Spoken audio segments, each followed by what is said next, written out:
Lil Jeff's family was his backbone, his biggest supporters, and in many ways, the architects of his violent destiny. They celebrated his rise as the Pistol Professor, cheering his music and street exploits, but they also played a role in shaping the killer he became. From his father's hardened street mentality to his mother's chilling praise for his violent deeds, Jeff's family was deeply entwined in his life and his death. But after Lil Jeff was gone, what really happened to them? Let's break it down. Lil Jeff's family mourned the late rapper. The streets knew him as the Pistol Professor, but Bloodhound Lil Jeff was a drill star whose bars cut deeper than the cold steel he rapped about. His music was the anthem of the streets, and his name carried weight from block to block. But in the drill scene, fame is a double-edged sword. For every fan chanting your lyrics, there's an op plotting your downfall. And for Lil Jeff, the price of his rise came due on June 8, 2024. That night, Jeff, his right-hand man Q50, and their associate Vert decided to slide on Trap City territory, a move that would go down in shame. Riding in a stolen SUV, they pulled up to a trap house ready to make a statement. Jeff, never one to back down, hopped out and chased a Trap City member named Man Man, but this mission would be his last. Lil Jeff was shot as he approached the house Man Man ran into, and within seconds, the rapper was gone. The next day, June 9, 2024, the news hit like a gut punch. Jeff's family and close friends were left reeling, staring at his pictures in disbelief. His dad, Jeffrey Harris Sr., took to social media, posting throwback photos of Jeff with his half-brothers. The caption was raw and unapologetic. The world. It was a father's grief, unfiltered and unrelenting. Meanwhile, Q50, Jeff's twin in spirit, vowed to keep it moving. "My brother's gone, but I'm done crying," he said. "I'm gonna do exactly what Jeff told me to do." Vert, another member of Jeff's inner circle, opened up in a DJU interview, visibly shaken and slurring his words. When asked how Jeff's death affected him, Vert's response was a mix of pain and defiance. That's my twins and shit, you know, I don't feel that shit hurt. Like, it's my brother, you know? Yeah. But it's like, I can't stop. For what? What I'm gonna stop for? They want me to be stopped, they want me, you know? Yeah. Don't stop. Shit, all gonna still go on.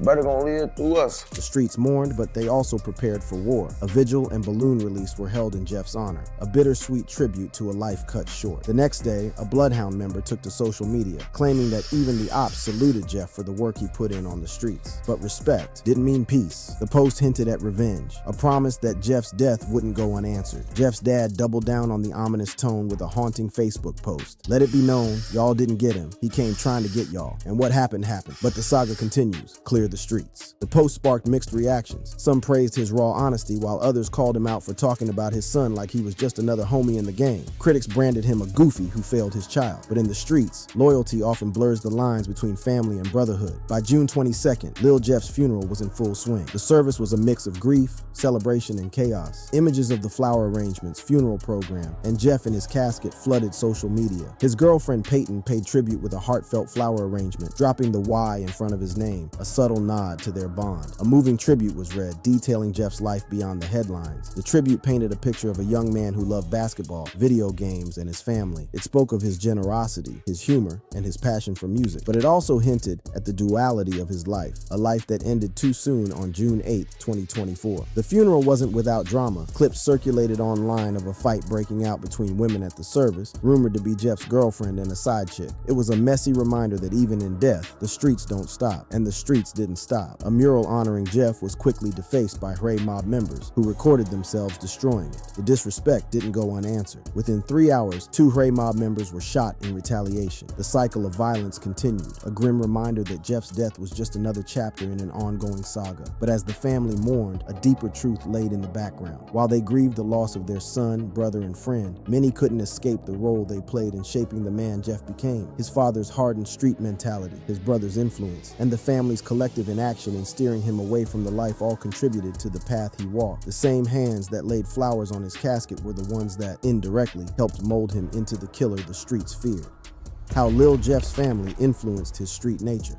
Lil Jeff wasn't born a monster, he was molded into one. The streets didn't create him, they just finished what his family started. From a violent childhood to parents who indirectly encouraged his deadly lifestyle, Jeff's rise as the Pistol Professor was as much a family affair as it was a street saga. Jeff's journey into the streets wasn't some overnight transformation. In a DJU interview, he revealed that he didn't fully get into the street until he was 18, around 2020, his last year of high school. Jeff grew up in a world where where violence was the norm, and his family played a pivotal role in shaping his mindset. When asked about his father's absence, Jeff's response was telling, "O stood on business, so matter for real." Jeffrey Harris Sr., Jeff's dad, was allegedly deep in the streets himself, running with the 068C block. His absence wasn't just physical, it was emotional. Jeff grew up without a father figure, leaving him to look up to his older brother Jay Boogie, who was already knee-deep in the life. Jay Boogie, 5 years Jeff's senior, was a street legend in his own right. By the time Jeff was old enough to understand what was happening around him, Boogie was already a fixture in the Flipside neighborhood, repping 93rd Street. Boogie's influence on Jeff was undeniable. As Jeff once said, "I've been seeing my whole life, see what I'm saying? I told you I got an older brother, so this ain't nothing new for real." But it wasn't just Boogie's presence that shaped Jeff. It was the trauma he witnessed growing up. One of the most pivotal moments in Jeff's life came when he was just 11 years old. He witnessed the murder of Kenny Mack, a central figure in Chris World, a faction tied to Jay Boogie. Kenny's death hit Chris World hard, and for Jeff, it was a life-altering experience. During an Instagram live session, Jeff admitted that seeing Kenny's murder messed him up. It was his first real exposure to the brutal reality of the streets, and it left a permanent mark. By 2013, Jay Boogie and other Chris World members were heavily involved in the drill music scene, a movement that would eventually pull Jeff in too. Around this time, they formed a new clique, the Bloodhounds. This group would become Jeff's family, his brothers in arms, and the vehicle for his rise in the streets. But long before he joined the Bloodhounds, Jeff's home life was already priming him for the life he'd eventually lead. At 14, Jeff's family house was shot up. In a chilling recount, Jeff described how a bullet whizzed past his head. My crib got shot up when I was like 14.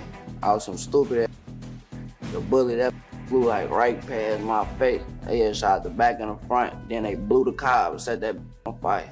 It was busting. I ain't gonna lie, it was going on. That almost hit me, though. See what I'm saying, though? Shit like that play a part. This wasn't just a random act of violence. It was a targeted attack, a message, and for Jeff, it was a wake-up call. He was no longer a bystander, he was a participant. But it wasn't just the streets that shaped Jeff. It was his family's reaction to his actions. As an adult, Jeff's violent behavior was co-signed by his own mother. In a text message that later went viral, Jeff's mother seemed to praise him for the murders he was committing. "Go ahead, son, your name ringing bells in the streets." I said, "Is that my boy?" she wrote. She even expressed pride in him for sliding on the kids who had slept in the same bed as him as a child. This text exchange, shared by Jeff on Instagram, shocked many. It wasn't just a mother's love, it was an endorsement of his lifestyle. For Jeff, this validation from his mother was everything. It reinforced the idea that his actions weren't just accepted, they were celebrated. Jeff's killings weren't random. They were part of a larger feud between his gang, the Bloodhounds, and their rivals, Trap City. What made this beef even more personal was that Jeff was killing kids he had grown up with. These weren't just enemies, they were former friends, kids he had once shared a bed with. But Jeff didn't flinch. He rapped about it proudly, turning his pain and trauma into fuel for his music. In one of his tracks, Jeff boasted about taking out his childhood friends, a chilling reminder of how far he had fallen. "I'm sliding on kids I used to kick it with, kids I used to sleep next to," he spat. For Jeff, this wasn't just about the streets. It was about survival, loyalty, and proving himself to the only family he had ever known. But as much as Jeff's family influenced his street nature, they also failed him. His father's absence left a void that the streets filled. His brother's lifestyle became a blueprint for his own, and his mother's praise for his violent actions only pushed him further down a path of destruction. By the time Jeff became the pistol professor, it was too late to turn back. He was a product of his environment, shaped by the very people who were supposed to protect him. His family's influence, whether through their actions, inactions, or outright encouragement, played a significant role in his downfall.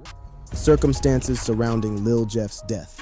The streets of Chicago don't play fair. They don't care about your reputation, your clout, or your bars. And on June 8, 2024, the streets came for Lil Jeff, the self-proclaimed pistol professor and leader of the Bloodhounds. What went down that day wasn't just another shootout, it was a full-blown war scene captured on camera that would leave the drill world in shock and the Bloodhounds reeling. The beef between the Bloodhounds and Trap City had been brewing for years, a deadly game of cat and mouse that left bodies in its wake. Lil Jeff, the face of the Bloodhounds, made it his mission to hunt down Trap City members, turning their blocks into his personal hunting grounds. He rapped about it relentlessly, boasting about sliding on his ops and leaving them in body bags. But on June 8th, the tables turned in the most brutal way possible. That day started like any other for Jeff and his crew. Riding in a stolen SUV, Jeff, his right-hand man Q50, and another associate decided to slide on Trap City territory. Their target? A trap house on South Rhodes Avenue, a street Jeff had name-dropped in his lyrics more times than anyone could count. This wasn't just another hit. This was personal. Surveillance footage later leaked online, showing the chaotic scene unfold. At the top left of the frame, a car door swings open. Out hops Lil Jeff, gun in hand, immediately opening fire on a man in bright yellow shorts, later identified as Man Man, a Trap City member. Man Man ducks behind a car, then bolts up a porch and into a house, with Jeff hot on his tail, still shooting. It was a scene straight out of Jeff's lyrics, chasing an op into their own home, guns blazing. But this time, Jeff wasn't prepared for what came next. As Jeff charged up the porch, someone inside the house opened fire, catching him off guard. The bullets hit Jeff hard, sending him flying backward onto the ground at the bottom of the porch. From there, it was a massacre. Reports later revealed that Jeff was shot 19 times, with his killers allegedly emptying an entire magazine into his lifeless body. Meanwhile, Q50 and the other shooter were caught on camera returning fire. Q50, in a moment of panic, even shot at a passing car, likely earning himself an attempted murder charge. The driver of the getaway car, realizing Jeff was down, got out to check on him, but it was too late. Jeff was gone. The crew scrambled back to the car, leaving Jeff's body behind as shots continued to ring out. But the chaos didn't end there. In a desperate move, Q50 and the other shooter spun the block, returning to the scene to retrieve Jeff's body. Miraculously, they managed to grab Jeff's lifeless form and haul him into their car without taking more bullets. Footage later surfaced showing Q50 and the other man carrying Jeff's body into a hospital, a grim reminder of the lengths they were willing to go for their fallen leader. The aftermath of the shooting was just as chaotic as the event itself. Police scanner audio described a scene of utter mayhem, with 58 shell casings found at the scene. Cops combed the area, placing evidence markers where each casing lay. But Jeff's body was nowhere to be found, thanks to Q50's daring retrieval mission. As news of the shooting spread, social media exploded. Footage of the shootout hit Reddit's Curicology subreddit, where users dissected every frame. Many pointed out that Jeff and the Bloodhounds had underestimated their opposition, walking into a trap they couldn't escape. Others speculated that Jeff's overzealousness had finally caught up to him. After Lil Jeff's death, the streets of Chicago erupted into a frenzy of online taunts, threats, and real-life violence. While the Bloodhounds mourned their fallen leader, Trap City wasted no time in gloating over their victory. Social media became a battleground, with Trap City members and supporters flooding Jeff's mentions with phrases like Trap City K, a blatant flex celebrating his death. Others took it further, declaring they'd soon rename their set to Trap Cemetery and vowing that the Bloodhounds would never recover from the loss. For many, Jeff's death wasn't just a win, it was payback for the bodies he had dropped during his reign as the Pistol Professor. It didn't take long for fans and street sleuths to piece together who was responsible for Jeff's killing. The alleged shooter was Trap City Rob, also known as I-Trap Rob, a name that quickly went viral. Rob had reportedly been arrested multiple times at the very house where the fatal shots were fired from the porch. Posts naming Rob as the killer began circulating, with many calling for his arrest. A news article confirmed that the shooter was wanted by police, adding fuel to the fire. On June 16th, just over a week after Jeff's death, users on the Chiricology subreddit claimed to have identified Rob in a new post. In one photo, Rob was seen wearing a shirt that many interpreted as a direct troll aimed at Jeff and the circumstances of his death. The image spread like wildfire, with countless posts speculating about Rob's involvement and his current whereabouts. As the online drama unfolded, the question of why Jeff was so determined to kill Man Man became a hot topic of debate. According to one Reddit thread, Jeff's beef with Man Man stemmed from the latter using a house as a hotspot for drug pickups. The car seen in the surveillance footage wasn't affiliated with Trap City, it was just a client picking up drugs. But Jeff, ever the opportunist, saw a chance to strike and took it. But while the Bloodhounds and their allies were quick to vow revenge, not everyone was mourning Jeff's death. For many in the streets, Jeff's killing was seen as karma for the bodies he had dropped during his time as the Pistol Professor.